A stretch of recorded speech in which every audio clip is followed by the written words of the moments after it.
ሴትዮዋ በጣም ጩኸቱን አበዛችሁ፣ ለቅሶን አበዛችሁ፣ መውደቅ መነሳቱን አበዛችሁ። ብዙ ነገር ሆነ። ምክንያቱም ወሸምዬ ሞቱ ነበርና ማለት ነው። እና ባል ነገሩ አላማረው። ምንድነው እንደዚህ የሚያስወሽ እንደዚህ የምታለቅሽው ምንድነው? ምን ተፈጥሮ ነው ሲላት፣ ትላንትና የታረደው ፍየላችን ጉዳይ በጣም አሳዝኖኝ ነው። በጣም እኛ ቤት ያደገ ስለሆነ አለች። አይ ይሄ ለቅሶ ይሄ ጩኸት ከፍየሉ በላይ ሆነ አላት ይባላል።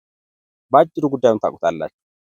በትላንትና ዕለት ላለፉት 2 እና 3 ዓመታት ለሚጠጉ ጊዜያት የአማራ ክልል ህዝብን መከራ ሲያሳየን 2 ተቋማት ነበሩ እንደ ድርጅት ባለው የአማራ ፋኖ ብሔራዊ ኃይልና አፋሕድ ወይም አማራ ፋኖ ህዝባዊ ድርጅት በሚል ሲንቀሳቀሱ የነበሩ እጅግ አስመረውት የነበሩ አሁን ህዝቡ ነቅሎ ወጥቶ እያደረጋችሁ ያላችሁ ነገር ትክክል አይደለም፣ የትምህርት ተቋማት ተዘግተዋል፣ የጤና ኬላዎች ተዘግተዋል፣ መንቀሳቀስ አልቻልንም፣ 10 እና 20 ኪሎ ሜትሮችን ሄደን ቤተሰቦቻችንን መጠየቅ የሞተ መቅበር አልቻልንም፣ መሮናል እያለ ባለበት ሰዓት በጋራ መጥተው ያው ድርጅት ማለት ነው ያው ህዝብን ያሰቃየው ያንገበገበው ያሳዘነው ያስመረረው ህዝብ ተቋም አማራ ፋኖ ብሔራዊ ንቅናቄ የሚል ይዞ ሲመጣ ጩኸቱ እዛ ግርግሩ አካባቢ ያለው ከፍየሏ ጩኸት ከፍየሉ መታረድ በላይ የሚመስል አንድነቱ መጣ የሚል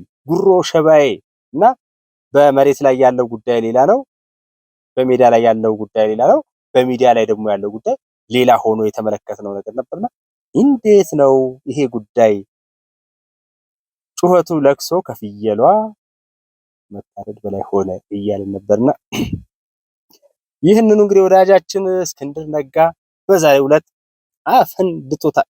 ምንም ማድረግ አይቻልም። በዲፕሎማሲያዊ መንገድ በምናምን ሊባል ይችላል። ነገር ግን አይ ይህንን ስብስብ አመራር ሆኜ አልቀጥልም እንደ ተራ አባል እቀጥላለሁ ምናምን በሚል የገለጸው ነገር አለ። እንደሚታወቀው እንግዲህ እነዚህ ሁለቱ የተጠቀሱት ድርጅቶች አፋባም አፋሕድም የሚባለው ሊታወቁ ናቸው። ምንም አዲስ ነገር የለውም።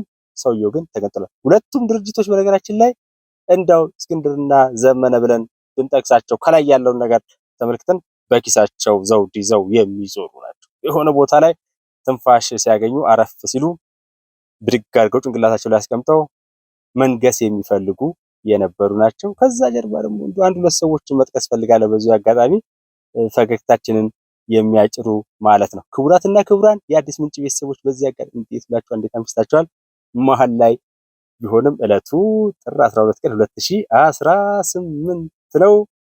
ጩኸቶቹ ስለበዙ ከአንድ ቀን ከሁለት ቀን በፊት ይህ የዘራፊ ያስነዋሪ ስብስብ ትምህርት ቤቶች መዘጋት አለባቸው የሚል እነዚያ የምናውቃቸው አሉ በተባሉ ትምህርት ቤቶች ልጆቻቸውን የሚያስተምሩ አንድ ቀን ልጆቻቸው ከትምህርት ቤት ሲቀሩ የሚጨነቁ የሚንቀጠቀጡ በኢትዮጵያ ሰማይ ስር ግን አንድም ተማሪ ወደ ትምህርት ቤት መሄድ የለበትም በሚል በአማራ ክልል ተማሪዎች እንዳይማሩ መምህራን እንዳያስተምሩ ያስተማሩ መምህራን ደግሞ እንዲረሸኑ በጣም በሚያሳዝን ሁኔታ እንግዲህ ከዚህ በፊትም እንደተመለከትነው መምህርት የትዳር አጋሯ የሆነ መምህር በአራት ልጆቹ ፊት ተንበርክኮ የተረሸነበት ያውም ደግሞ ረሻኝ ያስተማረችው ተማሪ የሆነበት እጅግ ጸያፍ የሆነ ሁላችንም የምናፍርበት የምንጸጸትበት ቀና ብለን እንኳን እንዳንዳ የሚያደርግ ነገር በሆነበት ሁኔታ ጉዳዩ ማለቂያው ላይ ሲደርስ ሻዕቢያም ከዓለም አቀፉ ማህበረሰብ መውደቁ ሲታወቅ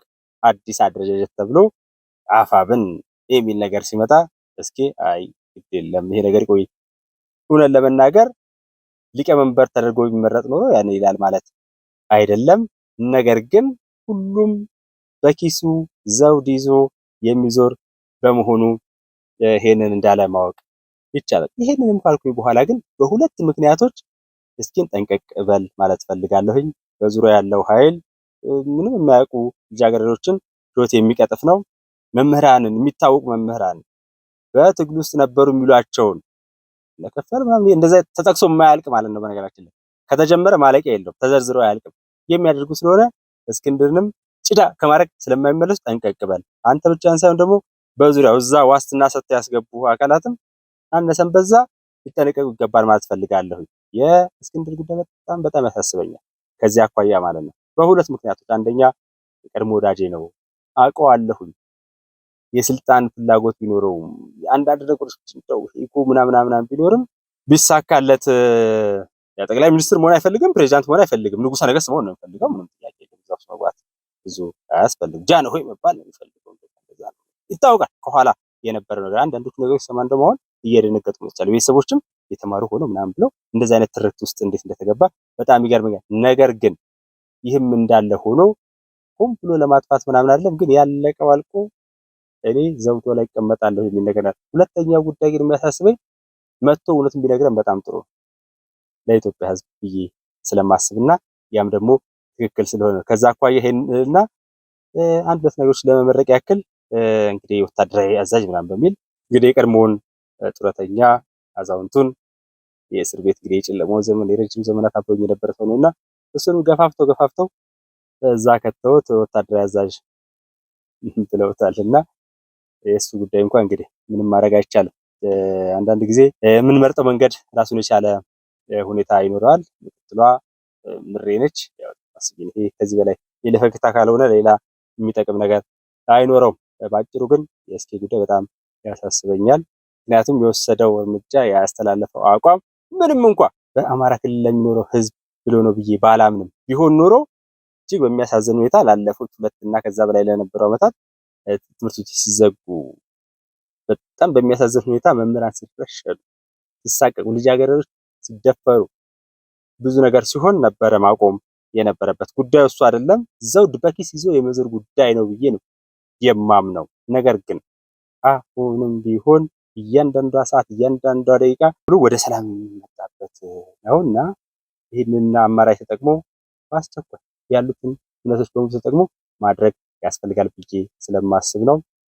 እንግዲህ ፈጣሪ ይጠብቅህ እላለሁ። የልጅ አምላክ ሌላ ምን ማለት ይቻላል ለማለት ነው። ክቡራትና ክቡራን ሰላም ለኢትዮጵያ፣ ሰላም ለኢትዮጵያን፣ ሰላም ለመላው የሰው ዘር በሙሉ ይሁን። ሰላሙን አብራችሁን ስላላችሁና በሚዲያ አገልግሎት ጉዟችን ሁሉ ማበረታቻችሁ ስላልተለየን ለክቡራትና ክቡራን የአዲስ ምንጭ መጽሔትና የዩቲዩብ ማዕከለ ስርዓት ቤተሰቦቻችን ምስጋናችንን በአክብሮት ዝቅ ብለን እናቀርባለን።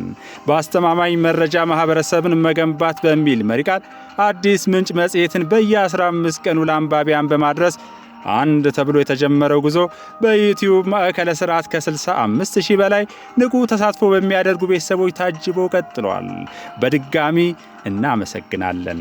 አዲስ ምንጭ በየዕለቱ የሚቀርቡ የዜናና የሁነት ትንታኔ እንዲሁም በሳምንት አንድ ቀን የተወዳጅ እንግዳ መርሃ ግብር ያላት ሲሆን ሌሎች ይዘቶችንም በማካተት ተደራሽነታችንንና የዘርፍ ሽፋናችንን ለማስፋት በመስራት ላይ እንገኛለን። የአዲስ ምንጭ ከፍተኛ እይታ ሪከርድ ከ228,000 በላይ የተመዘገበ ቢሆንም ከ100 ሺዎች እይታ በላይና በዋነኛ የሚዲያ መርህ መሰረት ለመረጃ ተአማኒነት የምናደርገው ጥንቃቄና ኃላፊነት በሚዲያችን ቤተሰቦች በሙሉ እየተመሰከረልን ነው። በዚህ አጋጣሚ በተወዳጇ አዲስ ምንጭ ምርትና አገልግሎታችሁን ማስተዋወቅ ለምትፈልጉ ተቋማትና አካላት አንድ አስደሳች እውነታ ነው። የእኛ ሚዲያ ተከታታዮች ቁም ነገርና አስተማማኝ መረጃዎችን ብቻ የሚከታተሉ ሀገር ወዳድና ሚዛናዊ በሆኑ ስራዎቻችን እየመረጡን ናቸው።